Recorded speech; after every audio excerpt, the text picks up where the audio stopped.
Baik, yang pertama, bahwa nawaqidus syiyam atau pembatal-pembatal puasa itu secara umum hanyalah makan, minum, dan bertemunya dua khitan. Makan dan minum sesuai definisinya adalah mengkonsumsi sesuatu dengan melalui saluran pencernaan. Maka mungkin ada yang bertanya, itu gimana Ustadz pakai infus?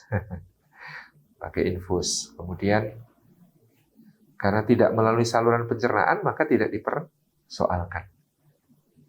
Bagaimana dengan donor darah? Apalagi donor darah. Donor darah itu justru mengeluarkan, tidak memasukkan sesuatu. Maka selama masih mampu dan kuat, artinya tidak membahagiakan bagi yang bersangkutan. Nah, jangan-jangan karena diambil donor darahnya jadi lemes, dan kemudian nanti malah jatuh sakit karena dalam keadaan berpuasa kok memaksakan donor darah. Nah, itu ada pertimbangan lain. Bahwa dia tidak membatalkan puasa, ya. Tetapi apakah dia dilakukan? Maka mempertimbangkan kondisi kesehatannya. Termasuk tadi yang tanya, kalau diinfus bagaimana? Kan diinfus jadi seger, tetapi tidak melalui saluran pencernaan. Kalau sudah sakit dan sampai membutuhkan infus, maka dia dapat rukhsah untuk tidak berpuasa, jadi tidak perlu dipersoalkan juga. Nah, yang berikutnya bagaimana tentang bekal?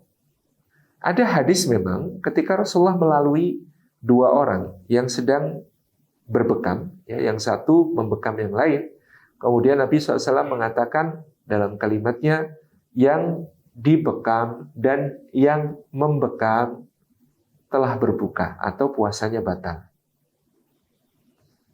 Dr. Yusuf Al-Qaradawi membahas hadis ini dalam buku Fikih Syiyam karya beliau, dan bahasanya menarik karena nanti akan ditemukan penjelasan atas hadis itu di riwayat yang lain bahwa kenapa Rasulullah mengatakan yang dibekam dan yang membekam telah batal puasanya, karena ternyata mereka berbekam sambil bergunjing ngomongin aib saudara.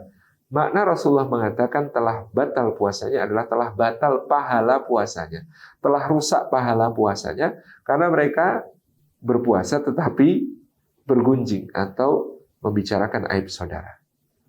Adapun perbekamannya sendiri tidak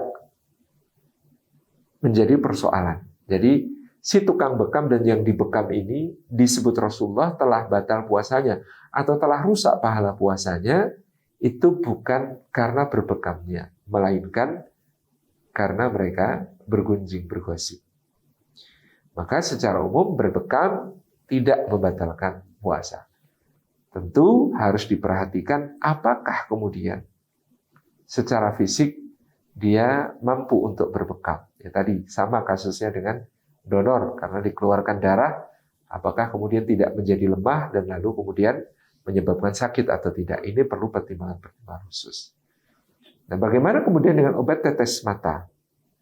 Obat tetes mata ini kadang dianggap muskil karena ketika kita meneteskan mata, sebenarnya di sini ada satu pertemuan saluran-saluran antara rongga mata, rongga hidung, dan mulut. Sehingga kadang-kadang konon orang yang meneteskan obat tetes mata itu bisa merasakan rasanya sampai ke sini. Wallahu a'lam bishawab, ya. Nanti perlu dikonsultasikan kepada dokter. Yang jelas bahwasanya pada dasarnya yang tidak bersifat lewat saluran pencernaan dia tidak membatalkan puasa. Nah, tapi tentang obat tetes mata mungkin nanti bisa ditanyakan kepada dokter apakah dia masuk ke saluran pencernaan ataukah tidak. Demikian wallahu a'lam.